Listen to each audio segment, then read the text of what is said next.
ಅದು ಆಂಜನೇಯ ಸಂಜೀವಿನಿ ಪರ್ವತವನ್ನ ಹೊತ್ಕೊಂಡು ಹೋಗುವಾಗ ಕೆಳಗೆ ಬಿದ್ದಂತಹ ಒಂದು ತುಂಡು. ಆ ತುಂಡಿನಿಂದ ಸೃಷ್ಟಿಯಾದ ಗುಡ್ಡದಲ್ಲಿ ಇದೆಯಂತೆ ಭಾರೀ ಸಂಪತ್ತು. ಕಪ್ಪದ ಗುಡ್ಡದ ಆ ಗುಹೆಯಲ್ಲಿ ಚಿನ್ನದ ಶಿವಲಿಂಗ, ಚಿನ್ನದ ರಥ, ಚಿನ್ನದ ಎತ್ತುಗಳು ಇರೋದು ಸತ್ಯಾನ? ಆ ಗುಹೆಯೊಳಗಿನ ಚಿನ್ನದ ನಿಧಿಗೆ ನಕ್ಷೆ ಇದೆಯಾ? ನೂರಾರು ವರ್ಷಗಳಿಂದ ಗುಹೆಯಲ್ಲಿ ಋಷಿಮುನಿ ತಪಸ್ಸು ಮಾಡ್ತಿದ್ದಾರಾ?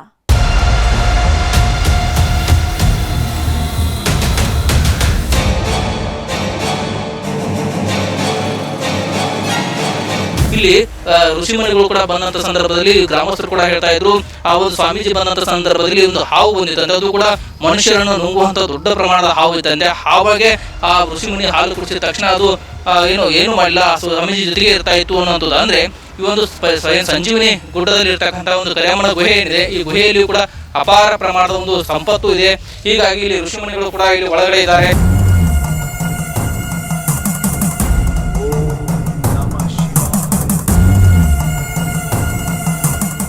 ಒಳಗ ಚಿನ್ನದ ರಥ, ಚಿನ್ನದ ಎರಡು ಎತ್ತು, ಚಿನ್ನದ ದೇವರು, ಅದ್ರ ಮುಂದೆ ಒಂದು ನೀರಿನ ಕೊಳ್ಳ ಹಿಂಗೆ ಹರಿಯಾಗತೈತಂತ ಅಂತ ಹೇಳ್ತಿದ್ರಿ.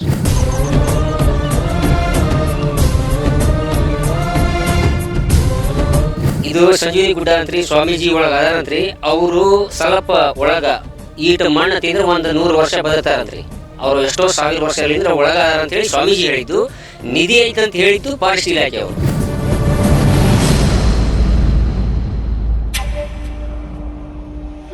ಸಂಜೀವಿನಿ ಇದು ಫೇಮಸ್ ಅಂದ್ರಿ ಸರ. ಅವಾಗ ಹನುಮಂತ ದೇವರು ಸಂಜೀವಿನಿ ಗುಡ್ಡ ಹೊತ್ಕೊಂಡು ಹೋಗುವಾಗ ಅದ್ರಾಗಿದ್ರೆ ಅರ್ಧ ಭಾಗ ಕಲಿಸಿ ಏನ ಬಿದ್ದೈತಂತ್ರಿ.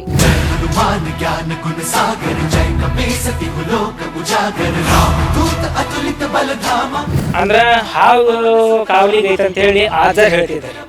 ದೊಡ್ಡ ಹಾವು ಐತಿ.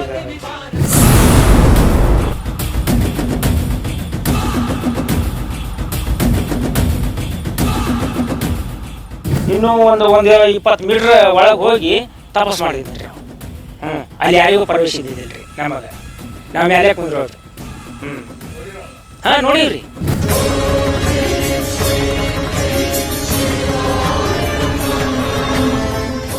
ಗದಗ ಜಿಲ್ಲೆಯ ಕಪ್ಪತಗುಡ್ಡ ಒಂದು ಕಾಲದಲ್ಲಿ ಔಷಧಿಯ ಸಸ್ಯಗಳಿಂದಲೇ ಸಾಕಷ್ಟು ಫೇಮಸ್ ಆಗಿತ್ತು. ಆದರೆ ಈಗ ಅಲ್ಲಿರುವಂಥ ಗುಹೆಗಳು ಎಲ್ಲಕ್ಕಿಂತ ಹೆಚ್ಚು ಸದ್ದು ಮಾಡ್ತಾ ಇವೆ. ಅಲ್ಲಿ 400ಕ್ಕೂ ಹೆಚ್ಚು ಗುಹೆಗಳು ಇದ್ದು ಒಂದೊಂದು ಗುಹೆಗಳಿಗೂ ಒಂದೊಂದು ಕಥೆಗಳು ಇವೆ. ಅಲ್ಲಿರುವಂಥ ಸಾಕಷ್ಟು ಗುಹೆಗಳಲ್ಲಿ ಭಾರಿ ಪ್ರಮಾಣದ ನಿಧಿ ಇದೆ ಅಂತ ಹೇಳಲಾಗ್ತಾ ಇದೆ.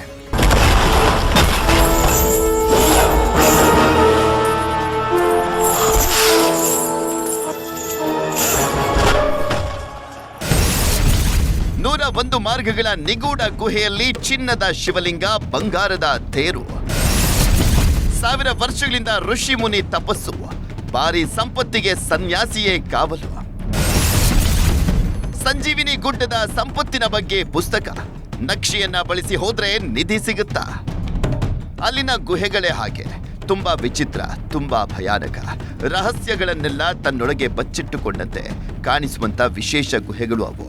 ಆಚೆ ಕಾಣೋದು ಒಂದು ರಂಧ್ರ ಮಾತ್ರ, ಆದರೆ ಒಳಗಡೆ ಹೋದಂತೆ ಬ್ರಹ್ಮಾಂಡವೇ ಕಾಣಿಸುತ್ತೆ. ಸಾವಿರಾರು ವರ್ಷಗಳ ಇತಿಹಾಸ ತಿಳಿಯುತ್ತೆ. ಹಲವು ಅಚ್ಚರಿಗಳು ಎದುರಾಗುತ್ತೆ. ಸಂಜೀವಿನಿ ಬೆಟ್ಟ ಅಂತಲೇ ಕರೆಸಿಕೊಳ್ಳುವಂತ ಕಪ್ಪತ್ತ ಗುಡ್ಡದಲ್ಲಿ ಈಗ ಮತ್ತೊಂದು ಐತಿಹಾಸಿಕ ಗುಹೆ ಪತ್ತೆ ಆಗಿದ್ದು, ಆ ಗುಹೆಯನ್ನ ಅಪಾರ ಪ್ರಮಾಣದ ಸಂಪತ್ತು ಇದೆ, ದೇವತೆಗಳ ನಿಧಿ ಇದೆ ಅಂತ ಹೇಳಲಾಗ್ತಾ ಇದೆ.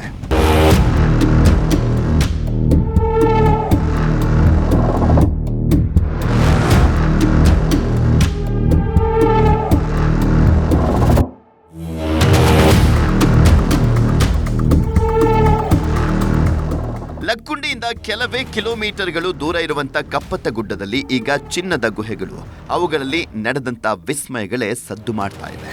ಅಲ್ಲಿ ನಡೆದಿರುವಂಥ ಪವಾಡಗಳ ಬಗ್ಗೆ ಜನರು ಕತೆಗಳಾಗಿ ಹೇಳ್ತಾ ಇದ್ದಾರೆ. ಅಲ್ಲಿ 400ಕ್ಕೂ ಹೆಚ್ಚು ಗುಹೆಗಳು ಇದ್ದು ಒಂದೊಂದು ಗುಹೆಗೂ ಒಂದೊಂದು ಕತೆ ಇದೆಯಂತೆ.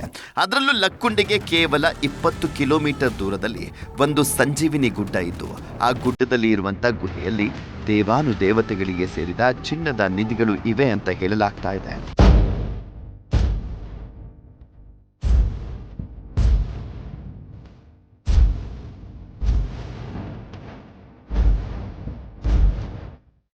ಕಪ್ಪತ್ತಗುಡ್ಡ ಈಗ ಕೆಲವು ದಿನಗಳಿಂದ ಲಕ್ಕುಂಡೆಗಿಂತಲೂ ಹೆಚ್ಚು ಸದ್ದು ಮಾಡ್ತಾ ಇದೆ.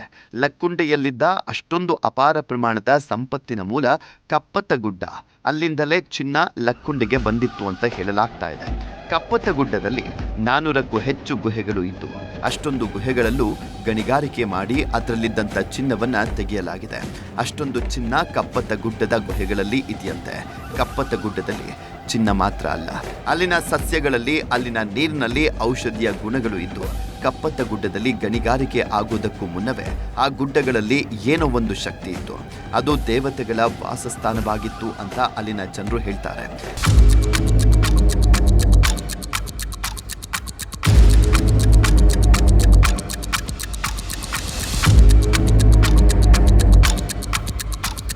ಕಪ್ಪತ್ತಗುಡ್ಡದ ಗುಹೆಗಳಲ್ಲಿ ಈಗಲೂ ಅಪಾರ ಪ್ರಮಾಣದ ಚಿನ್ನ ಇದೆ ಅಂತ ಅಲ್ಲಿ ಸುತ್ತಮುತ್ತಲ ಗ್ರಾಮಗಳಲ್ಲಿ ವಾಸ ಮಾಡುವಂತ ಜನರು ಹೇಳ್ತಾರೆ.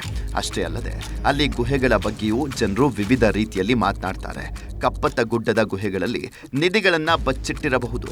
ರಾಜರು, ಬ್ರಿಟಿಷರು ಸಹ ತಮ್ಮ ನಿಧಿ ಸಂಪತ್ತನ್ನ ಅಲ್ಲೇ ಬಚ್ಚಿಟ್ಟಿರಬಹುದು ಅನ್ನುವಂಥ ಮಾತುಗಳು ಕೇಳಿ ಬಂದಿದ್ವು. ಆದರೆ ಕಪ್ಪತ್ತಗುಡ್ಡದಲ್ಲೇ ಇರುವಂಥ ಮತ್ತೊಂದು ಗುಹೆಯಲ್ಲಿ ದೇವರೇ ತಮ್ಮ ನಿಧಿಯನ್ನ ಬಚ್ಚಿಟ್ಟಿದ್ದಾರೆ. ಆ ಒಂದು ಗುಹೆಯಲ್ಲಿ ಈಗಲೂ ದೇವತೆಗಳ ಚಿನ್ನಾಭರಣಗಳು ಇದ್ದಾವೆ.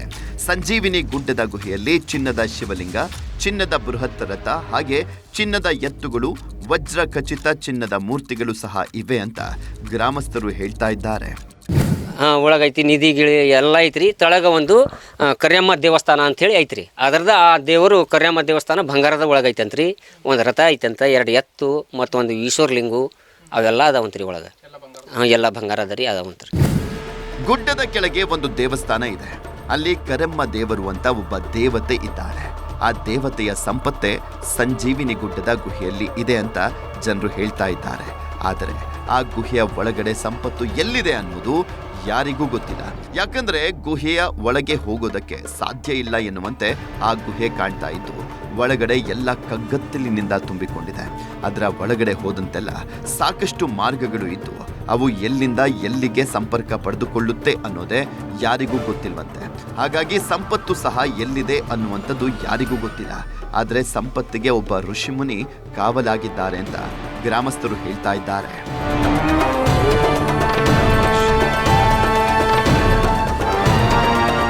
ಇದು ಸಂಜೀವಿನಿ ಗುಡ್ಡ ಅಂತ್ರಿ. ಸ್ವಾಮೀಜಿ ಒಳಗೆ ಅದಾರಂತ್ರಿ. ಅವರು ಸ್ವಲ್ಪ ಒಳಗೆ ಈಟ ಮಣ್ಣು ತಿಂದ್ರೆ ಒಂದು 100 ವರ್ಷ ಬದುಕ್ತಾರಂತ್ರಿ.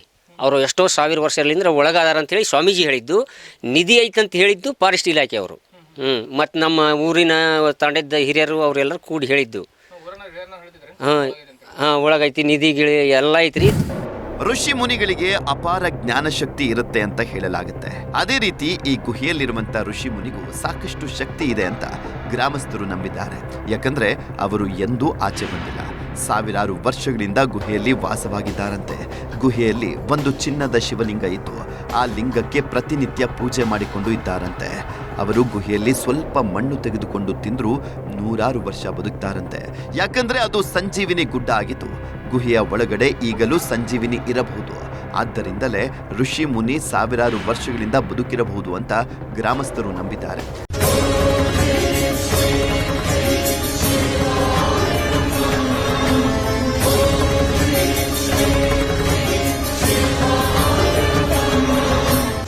ಗುಹೆಯಲ್ಲಿ ಸಂಪತ್ತು ಇರುವಂತ ಕಡೆನೆ ಋಷಿ ಮುನಿ ಸಹ ಇದ್ದಾರೆ. ಋಷಿ ಮುನಿ ಸಿಕ್ಕಿದ್ರೆ ಸಂಪತ್ತು ಸಿಗುತ್ತೆ ಅಂತ ಅಲ್ಲಿನ ಸ್ಥಳೀಯರು ಹೇಳ್ತಾ ಇದ್ದಾರೆ. ಒಂದರ್ಥದಲ್ಲಿ ಗುಹೆಯಲ್ಲಿರುವಂತ ಅಷ್ಟೂ ಸಂಪತ್ತಿಗೆ ಋಷಿ ಮುನಿಯೇ ಕಾವಲಾಗಿ ಇದ್ದಾರೆ.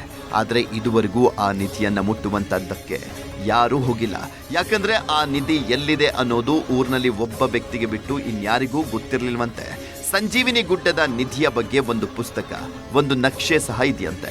ಆ ಪುಸ್ತಕ ಮತ್ತು ನಕ್ಷೆ ಇದ್ದವರು ಮಾತ್ರ ಆ ನಿಧಿಯನ್ನ ತಲುಪಬಹುದು. ಬೇರೆಯವರು ನಿಧಿ ಹುಡುಕಿಕೊಂಡು ಹೋದ್ರೆ ದಾರಿ ತಪ್ಪಿ ಆಚೆ ಬರಲಾಗದೆ ಒಳಗಡೆನೆ ಸಾಯ್ತಾರಂತೆ.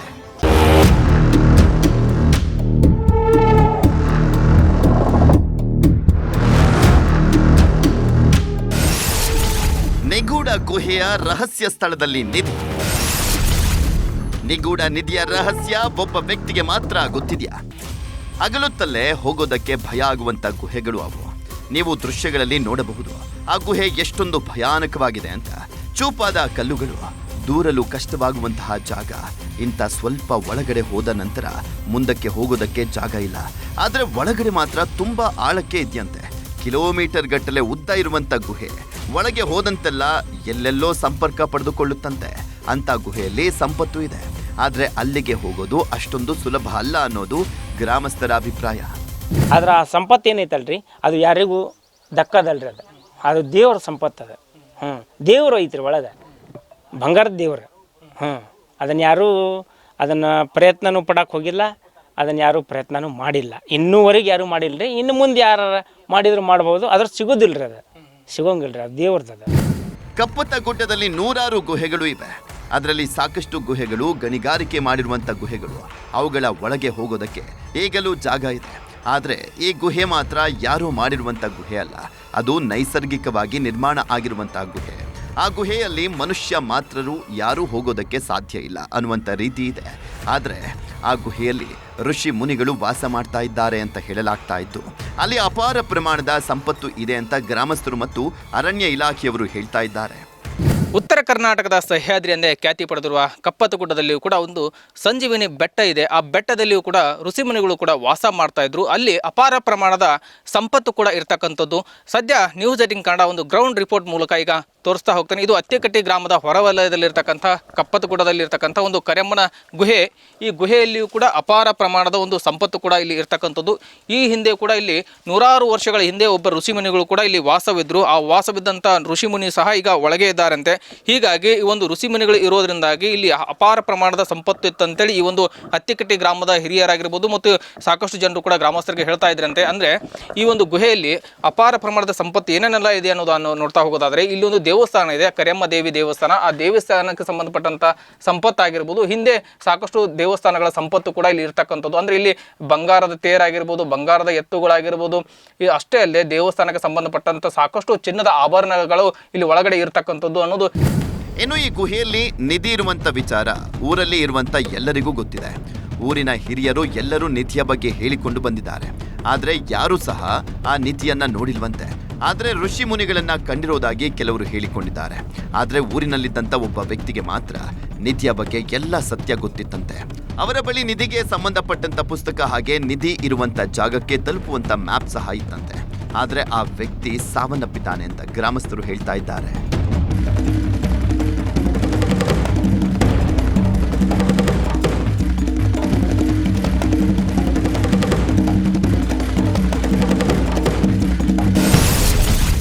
ವರ್ಷಗಳ ಹಿಂದೆ ಬಂದಿದ್ದ ಸ್ವಾಮೀಜಿ ಹೇಳಿದ್ದ ನಿಧಿ ಕತೆ. ಋಷಿ ಮುನಿಯನ್ನ ಆಚೆ ಕರೆಸ್ತೀನಿ ಎಂದಿದ್ದ ಸ್ವಾಮೀಜಿ ಮಾಡಿದ್ದೇನು? ಕಪ್ಪತ್ತಗುಡ್ಡ ಸುಮಾರು 32,000 ಹೆಕ್ಟೇರ್ ಪ್ರದೇಶ ವಿಸ್ತೀರ್ಣ ಹೊಂದಿದೆ. ಇಲ್ಲಿ ನೂರಾರು ಗುಹೆಗಳಿವೆ. ಔಷಧೀಯ ಸಸ್ಯಗಳನ್ನ ಹೊಂದಿದೆ. ಋಷಿ ಮುನಿಗಳು ಇಲ್ಲಿ ತಪಸ್ಸು ಮಾಡಲಿಕ್ಕೆ ಬರ್ತಾ ಇದ್ರು. ಹಾಗೆ ಇಲ್ಲಿಯ ಗುಹೆಗಳಲ್ಲಿ ಸಾಕಷ್ಟು ಸಿರಿ ಸಂಪತ್ತು ಇದೆ ಎಂಬ ಚರ್ಚೆ ನಡೀತಾ ಇದೆ. ಹಾಗೆ ಕಪ್ಪತ್ತಗುಡ್ಡದ ಸಂಜೀವಿನಿ ಗುಡ್ಡದಲ್ಲಿರುವಂಥ ಗುಹೆಯಲ್ಲಿ ಓರ್ವ ಋಷಿಮುನಿ ನೂರಾರು ವರ್ಷಗಳಿಂದ ತಪಸ್ಸು ಮಾಡಿಕೊಂಡು ಇದ್ದು, ಆ ಋಷಿ ಮುನಿಯನ್ನ ಆಚೆ ಕರೆಸ್ತೀನಿ ಅಂತ ಒಬ್ಬ ಸ್ವಾಮೀಜಿ 10 ವರ್ಷಗಳಿಂದ ಪ್ರಯತ್ನ ಪಟ್ಟಿದ್ದಂತೆ.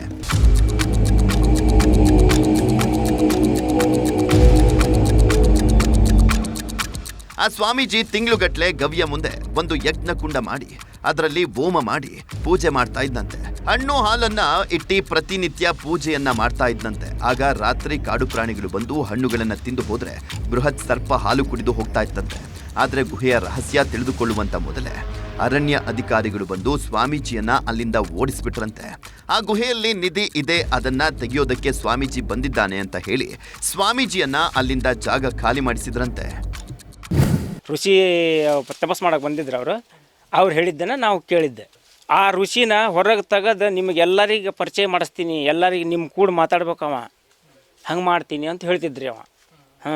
ಒಳಗೆ ದೇವ್ರೈತಿ, ದೇವ್ರು ಬಂಗಾರದ ದೇವ್ರೈತಿ ಅಂತೇಳಿ ಹೇಳ್ತಿದ್ದ. ಆದ್ರೆ ಅವ ನಿಧಿ ತೆಗಿಯೋ ಪ್ರಯತ್ನದಾಗ ಇದ್ದ ಅಂಥೇಳಿ ಇವ್ರು ಫಾರೆಸ್ಟರ್ ರೀ. ಆದ್ರೆ ನಾನು ನಿಧಿಗೆ ಬಂದಿಲ್ಲ. ನಾ ಒಂದು ಕರಿಯಮ್ಮಗೆ ಸ್ವಲ್ಪ ಇಂಪ್ರೂವ್ಮೆಂಟ್ ಮಾಡಬೇಕು, ಗುಡಿ ಕಟ್ಟಿಸ್ಬೇಕು, ಅದನ್ನು ಕರೆಂಟ್ ಹಾಕಿಸ್ಬೇಕು, ಬೋರ್ ಹಾಕಿಸ್ಬೇಕು, ಇಲ್ಲಿ ಇಂಪ್ರೂವ್ಮೆಂಟ್ ಮಾಡ್ತೀನಿ ಅಂಥೇಳಿ ಬಂದಿದ್ದ. ಇವ್ರು ಫಾರೆಸ್ಟ್ನವರು ಅವ್ರಿಗೆ ಏನಾಯ್ತೋ ಏನೋ ಅವ್ರಿಗೆ ಇಲ್ಲಿಂತ್ರ ಜಾಗ ಖಾಲಿ ಮಾಡಿಸಿದ್ರಿ. ಇಲ್ಲಿಗಂದ್ರೆ ಪಾಪ ಭಾಳ ಬೇಸಿದ್ರಿ ಅವ. ಆ ಗುಹೆಯಲ್ಲಿ ನಿಧಿ ಇದೆ ಅನ್ನುವಂಥ ಸುದ್ದಿ ಸಾಕಷ್ಟು ಹಿಂದಿನಿಂದಲೂ ಕೂಡ ಎಲ್ಲರ ಬಾಯಲ್ಲಿ ಕೇಳಿ ಬರ್ತಾ ಇತ್ತು. ಆ ವಿಚಾರವನ್ನ ಹೇಗೋ ತಿಳಿದುಕೊಂಡಂತ ಸ್ವಾಮೀಜಿ ಅಲ್ಲಿಗೆ ನಿಧಿ ತೆಗೆಯೋದಕ್ಕೆ ಬಂದಿದ್ದಂತೆ. ಆದರೆ ಆಗ ಸ್ವಾಮೀಜಿಗೆ ಅರಣ್ಯ ಇಲಾಖೆ ಅಧಿಕಾರಿಗಳು ತಪಸ್ಸು ಮಾಡಲಿಕ್ಕೆ ಬಿಡಲಿಲ್ಲ. ಪೊಲೀಸ್ ಫೋರ್ಸ್ ತಂದು ಸ್ವಾಮೀಜಿಯನ್ನ ಅಲ್ಲಿಂದ ಓಡಿಸಿದ್ರಂತೆ. ಆ ಸ್ವಾಮೀಜಿ ಊರಿಗೆ ಕರೆಂಟ್ ಹಾಕಿಸ್ತೀನಿ, ರೋಡ್ ಹಾಕಿಸ್ತೀನಿ ಅಂತ, ದೇವಸ್ಥಾನದ ಅಭಿವೃದ್ಧಿ ಮಾಡ್ತೀನಿ ಅಂತೆಲ್ಲ ಹೇಳಿದ್ದಂತೆ. ಆದರೆ ಆ ವ್ಯಕ್ತಿ ನಿಧಿ ತೆಗೆಯೋದಕ್ಕೆ ಬಂದಿದ್ದಾನೆ ಅನ್ನೋದನ್ನ ತಿಳಿದುಕೊಂಡಂತ ಅರಣ್ಯ ಅಧಿಕಾರಿಗಳು ಆ ವ್ಯಕ್ತಿಯನ್ನ ಅಲ್ಲಿಂದ ಓಡಿಸಿದ್ರು.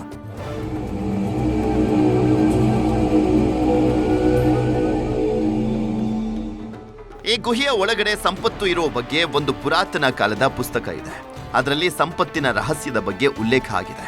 ಜೊತೆಗೆ ಗುಹೆಯಲ್ಲಿ ನಿಧಿ ಎಲ್ಲಿದೆ ಅನ್ನೋದನ್ನ ಪತ್ತೆ ಹಚ್ಚಲಿಕ್ಕೆ ಒಂದು ನಕ್ಷೆ ಸಹ ಇದೆಯಂತೆ. ಅದೆಲ್ಲವೂ ಒಬ್ಬ ಅರಣ್ಯ ಅಧಿಕಾರಿ ಬಳಿಯೇ ಇದೆಯಂತೆ.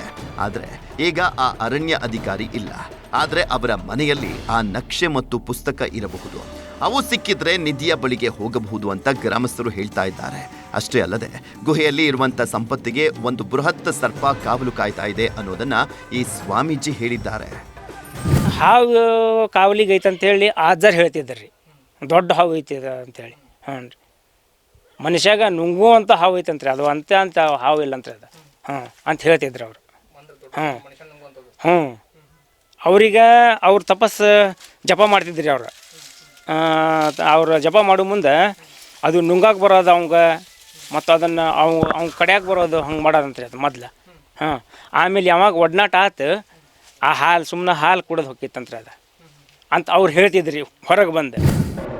ಆ ಗುಹೆಯಲ್ಲಿ ದೇವರ ನಿಧಿ ಇದೆ ಅನ್ನೋದು ಮಾತ್ರ ಗ್ರಾಮಸ್ಥರಿಗೆ ಗೊತ್ತಿತ್ತು. ಆದರೆ ಆ ನಿಧಿಗೆ ಅನಕೊಂಡ ಗಾತ್ರದ ಒಂದು ಹಾವು ಕಾವಲಾಗಿದೆ. ಆ ಹಾವನ್ನ ನನ್ನ ಮೇಲೆ ದಾಳಿ ಮಾಡಲಿಕ್ಕೆ ಬಂದಿತ್ತು ಅಂತ ಸ್ವಾಮೀಜಿ ಹೇಳಿದ್ದಂತೆ. ಆದರೆ ಗುಹೆಯಲ್ಲಿರುವಂಥ ಸಂಪತ್ತಿಗೆ ಸ್ಕೆಚ್ ಹಾಕಿದ್ದ ಸ್ವಾಮೀಜಿ ಜನರಿಗೆ ಚಿತ್ರ ವಿಚಿತ್ರವಾದಂಥ ಕಥೆಗಳನ್ನೆಲ್ಲ ಹೇಳಿದ್ದ ಅಂತಲೂ ಕೂಡ ಕೆಲವರು ಹೇಳ್ತಾ ಇದ್ದಾರೆ. ಆ ಗುಹೆಯಲ್ಲಿ ಇಂದಿಗೂ ಸಂಪತ್ತಿಗೆ ಸರ್ಪಕಾವಲು ಇದೆ ಅಂತ ಗ್ರಾಮಸ್ಥರು ಹೇಳ್ತಾ ಇದ್ದಾರೆ. ಅಲ್ಲಿರುವಂಥ ದೇವರ ನಿಧಿ ಆಗಿರೋದ್ರಿಂದ ಹಾವು ಇರಬಹುದು ಅಂತ ಜನರು ಬಲವಾಗಿ ನಂಬಿದ್ದಾರೆ.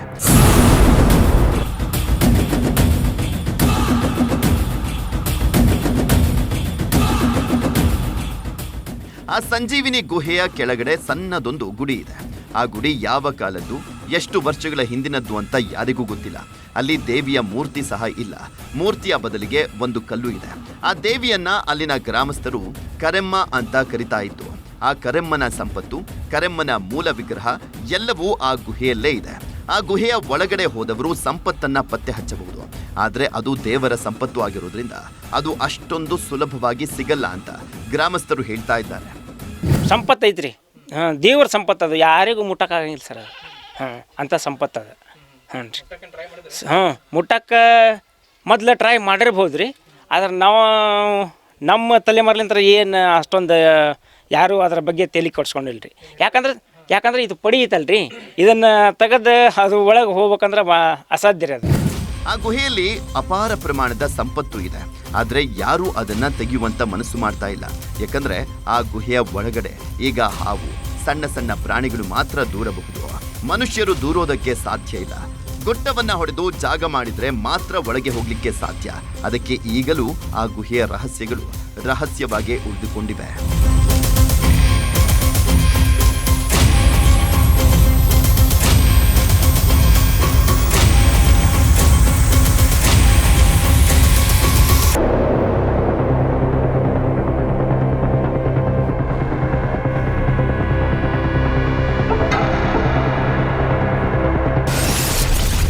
ಸಂಜೀವಿನಿ ಗುಡ್ಡದಲ್ಲಿ ಆಯಸ್ಸು ಹೆಚ್ಚಿಸುವ ಮಣ್ಣು. ಆ ಸಂಜೀವಿನಿಯಿಂದಲೇ ಋಷಿಮುನಿ 1000 ವರ್ಷ ಬದುಕಿದ್ರ. 100 ವರ್ಷಕ್ಕೊಮ್ಮೆ ಸಿಗುವ ಮಣ್ಣು 100 ವರ್ಷ ಆಯಸ್ಸು ಹೆಚ್ಚಿಸುತ್ತಾ. ಚಿನ್ನ, ಬೆಳ್ಳಿ, ವಜ್ರ, ಮುತ್ತು, ರತ್ನ, ನಿಧಿಗಳ ಕತೆ ಒಂದು ಕಡೆ ಆದ್ರೆ, ಆಯಸ್ಸು ಹೆಚ್ಚಿಸುವ ಸಂಜೀವಿನಿಯದ್ದು ಮತ್ತೊಂದು ಕತೆ. ಕಪ್ಪತ್ತ ಗುಡ್ಡವನ್ನ ಉತ್ತರ ಕರ್ನಾಟಕದ ಸಹ್ಯಾದ್ರಿ ಅಂತ ಕರೀತಾರೆ. ಅಲ್ಲಿ ಔಷಧೀಯ ಗಿಡಗಳು ಇವೆ ಅನ್ನೋದು ಸೈಂಟಿಫಿಕಲಿ ಪ್ರೂವ್ ಆಗಿದೆ. ಆದರೆ ಅಲ್ಲಿ 100 ವರ್ಷಗಳ ಹಿಂದಿನಿಂದಲೂ ಆಯಸ್ಸು ಹೆಚ್ಚಿಸುವಂತಹ ಗಿಡ ಬಳ್ಳಿಗಳು ಇವೆಯಂತೆ. ಅದಕ್ಕೆ ಅದನ್ನ ಸಂಜೀವಿನಿ ಗುಡ್ಡ ಅಂತಾನೆ ಕರೀತಾರೆ.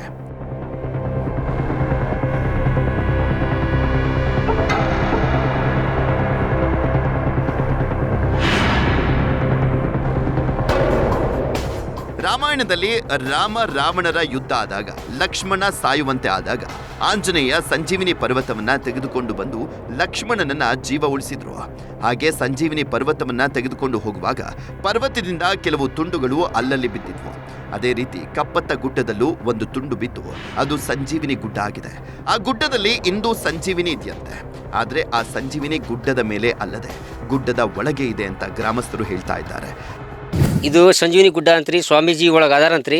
ಅವರು ಸ್ವಲ್ಪ ಒಳಗ ಈಟ ಮಣ್ಣು ತಿಂದ್ರೆ ಒಂದು 100 ವರ್ಷ ಬದುಕ್ತಾರಂತ್ರಿ. ಅವರು ಎಷ್ಟೋ ಸಾವಿರ ವರ್ಷದಿಂದ ಒಳಗೆ ಅದಾರಂತೇಳಿ ಸ್ವಾಮೀಜಿ ಹೇಳಿದ್ದು. ನಿಧಿ ಐತಂತ ಹೇಳಿದ್ದು ಫಾರೆಸ್ಟ್ ಇಲಾಖೆ ಅವರು. ಸಂಜೀವಿನಿ ಅಂದ್ರೆ ಒಂದು ಸಸ್ಯ ಅಂತ ಪುರಾಣಗಳಲ್ಲಿ ಹೇಳಲಾಗಿತ್ತು. ಅಲ್ಲದೆ ಅಮೃತವನ್ನ ಕುಡಿದ್ರೂ ಅಮರತ್ವ ಸಿಗುತ್ತೆ ಅಂತ ಕಥೆಗಳಲ್ಲಿ ಹೇಳಲಾಗಿತ್ತು. ಆದ್ರೆ ಈ ಗುಹೆಯಲ್ಲಿ ಮಾತ್ರ 100 ವರ್ಷಕ್ಕೊಮ್ಮೆ ಒಂದು ರೀತಿಯ ಮಣ್ಣು ಹುಡ್ತಾ ಇದ್ದು ಅದನ್ನ ತಿಂದ್ರೆ 100 ವರ್ಷ ಆಯಸ್ಸು ಹೆಚ್ಚಾಗುತ್ತಂತೆ. ಆ ರೀತಿ ಆ ಮಣ್ಣನ್ನ ತಿಂದುಕೊಂಡೆ ಅದರಲ್ಲಿರುವಂತ ಋಷಿ ಮುನಿ ತಮ್ಮ ಆಯಸ್ಸು ಹೆಚ್ಚಿಸಿಕೊಳ್ತಾ ಇದ್ರಂತೆ.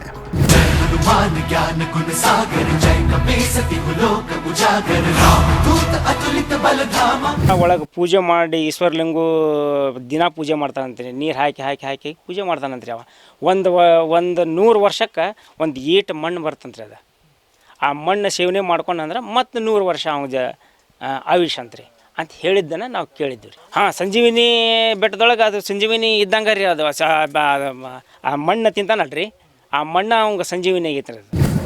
ರಹಸ್ಯ ಸ್ಥಳಗಳಲ್ಲೇ ನಿಧಿಗಳು, ಅಪರೂಪದ ವಸ್ತುಗಳು ಇರುತ್ತೆ. ಅದೇ ರೀತಿ ಸಂಜೀವಿನಿ ಗುಹೆಯಲ್ಲೂ ಆಯಸ್ಸು ಹೆಚ್ಚಿಸಿ ಅಮರತ್ವ ಕೊಡುವಂತಹ ಮಣ್ಣು ಇದ್ದು ಆ ಮಣ್ಣು ಸಿಕ್ಕಿದ್ರೆ ಸಾಕು ಅಂತ ಎಷ್ಟೋ ಜನ ಒಳಗೆ ಹೋಗ್ಲಿಕ್ಕೆ ಪ್ರಯತ್ನ ಪಟ್ಟಿದ್ದಾರೆ. ಆದರೆ ಗುಹೆಯ ಒಳಗಡೆ ಹೋಗೋದಕ್ಕೆ ಸಾಧ್ಯ ಆಗಿಲ್ಲ.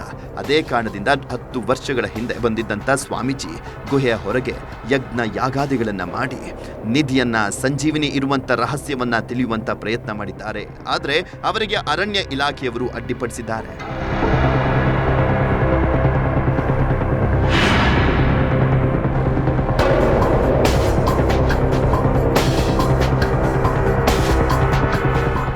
ಸದ್ಯ ಗುಹೆಯಲ್ಲಿ ನಿಧಿ ಇದ್ರೂ ಇರಬೇಕು, ಇಲ್ಲ ಅಂದ್ರೆ ಸಂಜೀವಿನಿ ಆದ್ರೂ ಇರಬಹುದು, ಎಲ್ಲರೂ ಹೇಳ್ತಾ ಇದ್ದಾರೆ. ಆದರೆ ಸರ್ಕಾರ ಮಾತ್ರ ಆ ಗುಹೆಗಳ ಬಗ್ಗೆ ತಲೆ ಕೆಡಿಸಿಕೊಳ್ತಾ ಇಲ್ಲ. ಅಲ್ಲಿ ಅಂತಹ 100 ಗುಹೆಗಳು ಇರೋದ್ರಿಂದ ಅಲ್ಲಿ ಅನಗತ್ಯವಾಗಿ ಶೋಧ ನಡೆಸಿ ಹಣ ಕಳೆದುಕೊಳ್ಳೋದು ಬೇಡ ಅಂತ ಸರ್ಕಾರ ತೀರ್ಮಾನವನ್ನ ಮಾಡಿದಂತಿದೆ.